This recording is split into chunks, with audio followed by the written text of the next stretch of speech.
بسم اللہ الرحمن الرحیم۔ السلام علیکم برادران عزیز۔ میں پچھلے 10-12 سال روزنامہ پاکستان میں لکھتا رہا ہوں۔ اس سے پہلے 12-13 سال میں نے دن میں لکھا ہے، لیکن کل 2 دن پہلے میرا آخری کالم روزنامہ پاکستان میں چھپا تھا، اور آج میرا پہلا کالم روزنامہ 92 میں چھپا ہے۔ میں آج اسی کے بارے میں تھوڑی بہت بات کر رہا ہوں۔ میرے کالم کا عنوان ہے آئی ایم ایف یا کوئی اپریت۔ بڑی سمپل سی بات ہے، حکومتی حلقوں میں ضرورت سے زیادہ پریشانی نظر آ رہی ہے۔ آئی ایم ایف کو یوں پیش کیا جا رہا ہے جیسے یہ کوئی اپریت ہے اور شاید یہ سب کچھ ہمارا نگل جائے گی۔ سادہ سی بات ہے، کوئی عام آدمی بھی آپ کو قرض جب دیتا ہے تو وہ پہلے یقین کرنا چاہتا ہے کہ کیا آپ اس کا قرض واپس دے دیں گے۔ بلکہ بینکوں کی تو عجیب صورت ہے، وہ چیک کرتے ہیں کہ آپ کو قرض کی ضرورت نہیں ہے تب قرض دیتے ہیں، جس سے قرض کی ضرورت ہوتی ہے وہ تو ان کے معیار پہ پورا ہی نہیں اترتا۔ چنانچہ آئی ایم ایف کو بھی حق تھا کہ وہ اپنا قرض دیتے وقت، تو آئی ایم ایف کے 2 فائدے ہیں۔ وہ جو کچھ کر رہا ہے نا، ایک، ہم جو ڈوب رہے ہیں، ڈوبتے کو تو تنکے کا سہارا بہت ہوتا ہے، ہمیں ڈوبتے لوگوں کو سہارا دے رہا ہے۔ دوسرا، وہ یہ چاہتا ہے کہ کم از کم ہم اس قابل ہو جائیں کہ آئندہ ایک تو اس سے قرضہ نہ لیں، اور دوسرا جو اس سے لیا ہوا قرضہ ہے نا وہ کم از کم واپس کر دیں۔ اور یہ کوئی برائی نہیں ہے، لیکن ہماری حکومت اس سے بڑی ڈری اور سہمی ہے۔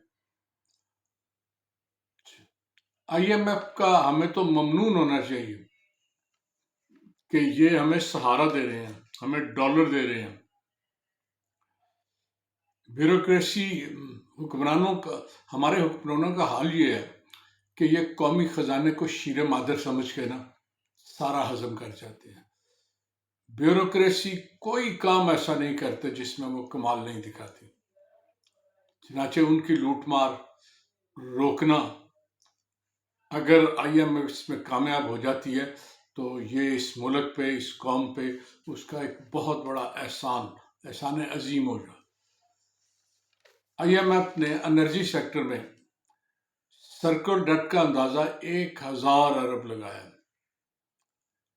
اس میں سے 600 ارب روپے کنزیومر پہ ڈال دیے جائیں گے، یعنی بجلی کا بل تقریباً 7 روپے یا اس سے کچھ زیادہ بڑھ جائے گا، اور وہ 600 ارب اس سے وصول کیے جائیں گے۔ باقی 400 ارب جو ہے نا، وہ جن محکموں نے پیسے دینے ہیں ان کے شیئر ٹرانسفر کر کے اس طرح پورا کیا جائے گا۔ اس کے بعد ڈالر کو کھلی اڑان کی اجازت دی جا رہی ہے۔ اسحاق ڈار جب آئے تھے، اگر وہ اپنی پھرتیاں نہیں دکھاتے تو ڈالر شاید 220-25 پر رک جاتا، لیکن وہ 180 کے چکر میں کبھی اوپر نیچے کرتے رہے، اور اب ڈالر جس جہاں ہے وہ شاید 300 کی حد چھونے کے بعد کہیں نہ کہیں رک جائے گا۔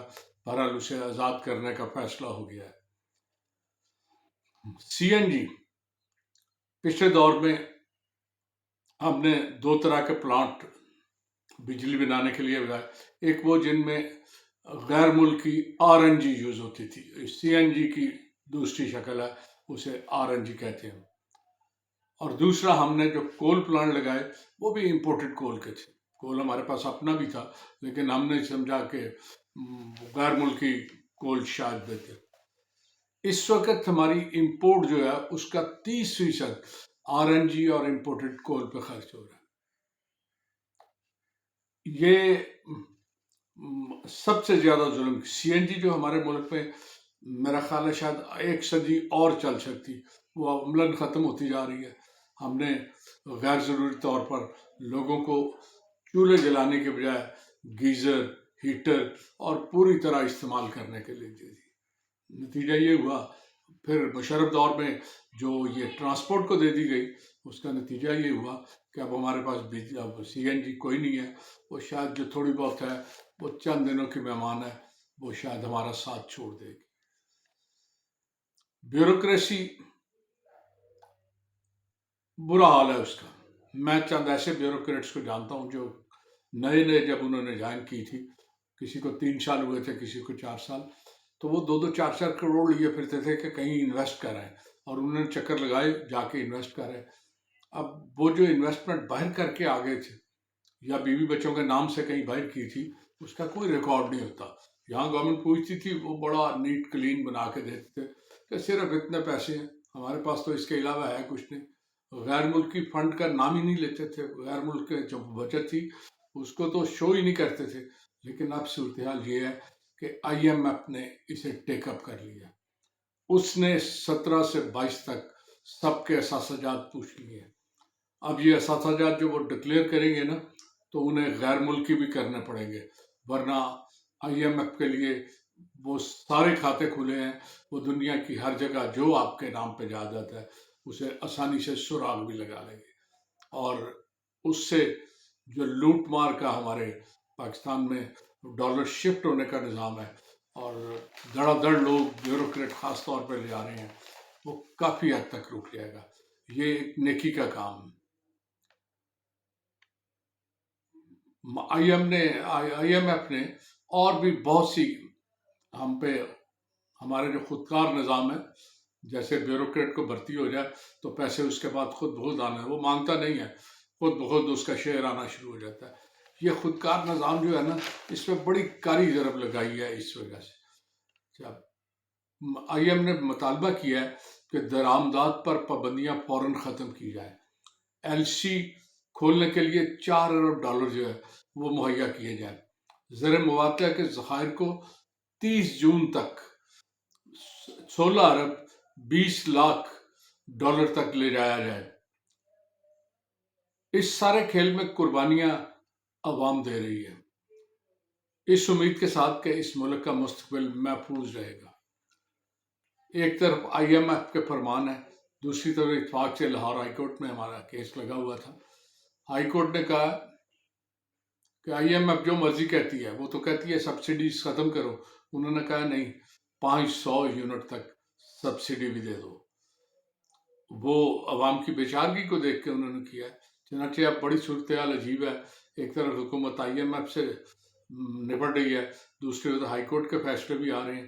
دیکھیں اب کیا فیصلہ ہوتا ہے، لیکن اللہ بہتر کرے گا۔ لیکن آئی ایم ایف کو سب سے زیادہ جو ابھی انہوں نے نگلیکٹ کیا ہے، ہمارے 100 وزراء پر وار کرنا چاہیے۔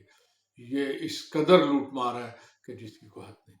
تو دعا کریں آئی ایم ایف اس طرح توجہ دے۔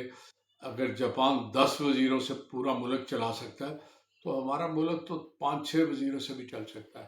ہم نے 100 مشیر پورے کر رہے ہیں۔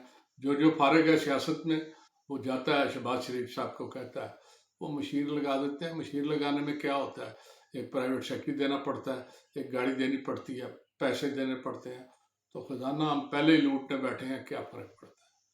تو دعا کریں آئی ایم ایف کے ذریعے ہمارے ملک میں کوئی بہتری آئے۔ اللہ حافظ۔